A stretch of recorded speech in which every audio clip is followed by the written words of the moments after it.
ومن الناس والدواب والأنعام ألوان مختلف الألوان كذلك إنما يخشى الله من عباده العلماء إن الله عزيز غفور.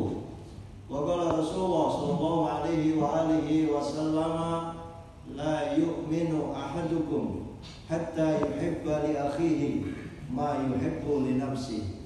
وقال أيضا المسلم أخو المسلم. صدق الله وصدق رسوله. Ma'asyiral muslimin, hamba-hamba Allah yang muttaqin, yang ikhlas, tunduk patuh menghilangkan kesombongan, duduk bersama menjalankan ibadah Jumat sebagai kewajiban rutin umat Islam sedunia sama.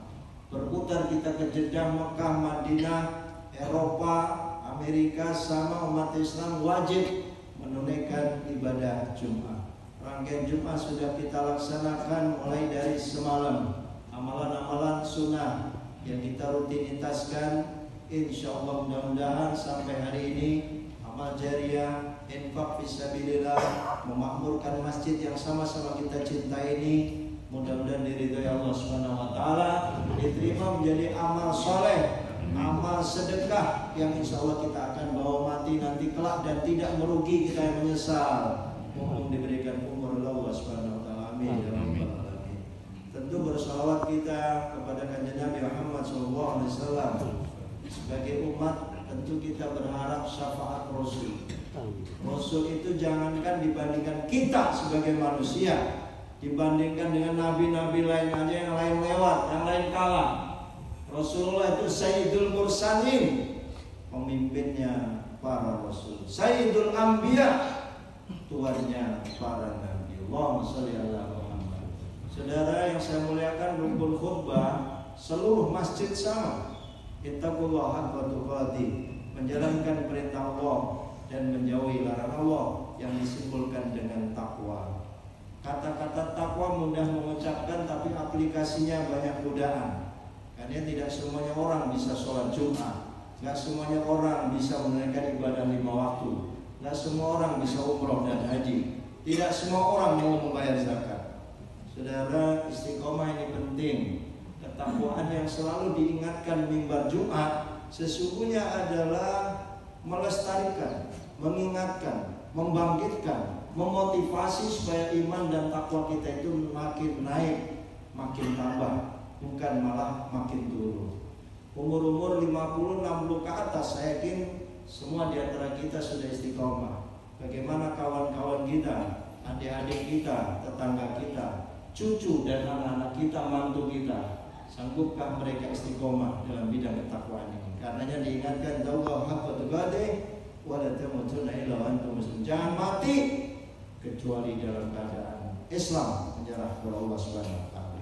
Sidang Jumat yang dimuliakan Allah Subhanahu wa taala, tentu kita bersyukur sebagai umat yang hidup di bangsa negara tercinta Republik Indonesia. Negara Kesatuan Republik Indonesia yang dibangun oleh para ulama, para kiai, para habaib, guru-guru kita, senior-senior kita, mujahid-mujahidah bangsa ini luar biasa. Kita hanya bertugas mengisi kemerdekaan bangsa. Tugas kita meneruskan sesuatu yang sudah baik yang dibangun oleh para ulama. Tugas kita bagaimana masjid ini idarah, riayah, imarahnya menjadi baik. Bagaimana taman pendidikan Al-Quran lebih maju.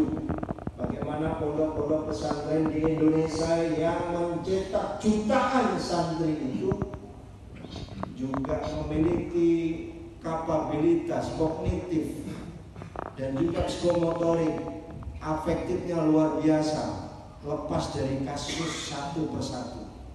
Tapi secara kafah, secara global, pondok pesantren melahirkan generasi bangsa yang luar biasa. Dari pesantren lahir ada yang menjadi presiden, dari pesantren ada yang lahir menjadi wakil presiden, dari pesantren banyak menjadi para menteri di negeri tercinta ini, dari pesantren banyak yang menjadi para pemimpin, baik dalam kapasitas internasional, nasional maupun lokal. Ini yang harus kita syukuri, saudara, karena pendidikan keagamaan akhlak, moral, adab. Sekalipun orang memiliki ilmu tinggi, profesor, doktor, dia tidak punya adab. Itu menurut agama, adab itu lebih mulia daripada ilmu. Orang berilmu harus punya adab. Orang beradab harus belajar ilmu. Ada korelasi relevansi antara ilmu dan adab. Rasulullah hadir di muka bumi ini, saudara, rahmatan lil alamin. Beliau ini ngasih contoh, bukan hanya ngomong. Bagaimana Rasulullah menjadi figur yang fabima rahmatin minallah lintalahum.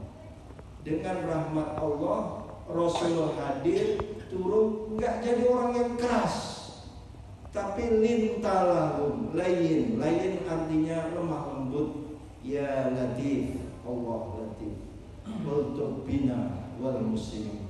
Itu kira-kira zikirnya. Bagaimana hati kita ini lembut, nggak usah punya hati yang keras. Seorang suami yang keras dengan istri pasti kabur. Seorang pemimpin, manajer, pimpinan perusahaan di kementerian sama, di organisasi. Kalau punya syadidul qalbi, hatinya keras, yang dipimpin lari. Itu yang disebut di Quran, lang faddu min hauli. Dia akan kabur dari Anda. Karenanya saudara, Islam mengajarkan kelembutan. Nah, kita bersyukur sebagai bangsa Indonesia ini ada Pancasila. Satu di antaranya yang harus menjadi titik temu kita bersama adalah ketuhanan yang Maha Esa.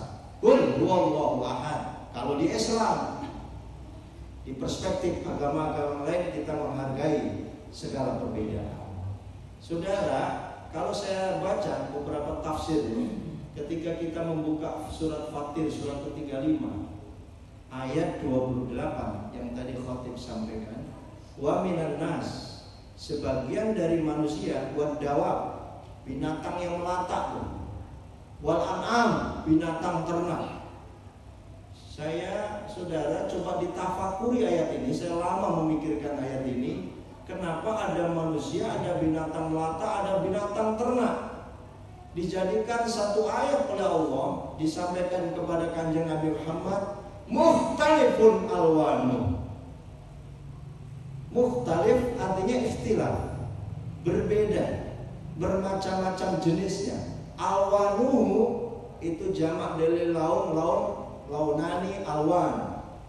Itu bermacam-macam, aneka warnanya. Jadi manusia, binatang melata, binatang ternak, macam-macam.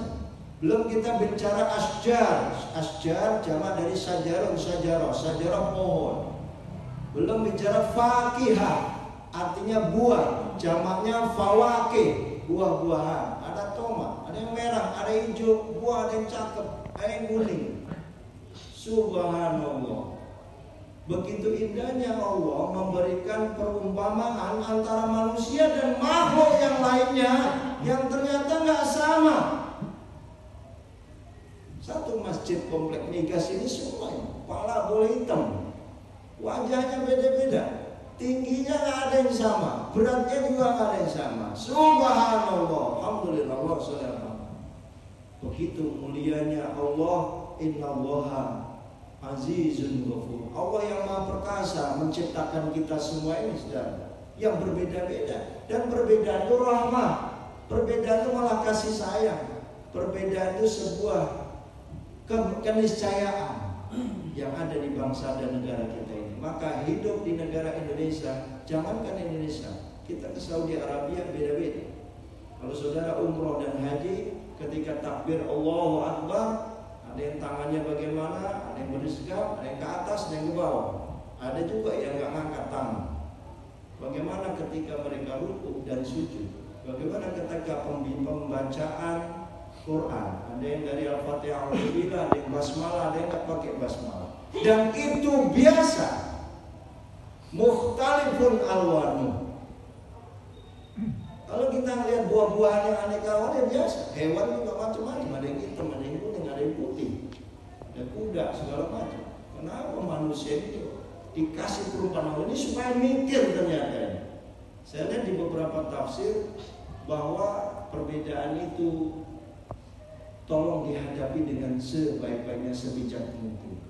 Karena Karenanya ayat ini di tengah-tengah disebutkan kadzalika, yang demikian itu ternyata innama yakhsyallaha, hanya saja orang yang takut kepada Allah, min dari ibadihi, hamba-hamba yang macam-macam tadi itu. Siapa yang paling takut kepada Allah? Siapa yang paling takwa kepada Allah? Siapa yang rajin ibadah? Siapa yang rajin dakwah?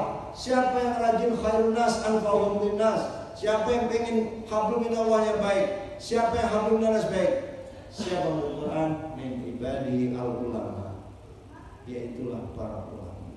Saudara, tidak mudah menjadi ulama karena ada nahwu dan sharaf, ada ilmu bahasa Arab, ada ilmu tafsir, ada ilmu fikih, ada ilmu Al-Quran, yang itu tidak bisa dikaji 2 bulan deklat, tidak bisa dikaji dalam deklat setengah tahun, tapi berpuluh-puluh tahun untuk menjadi ulama.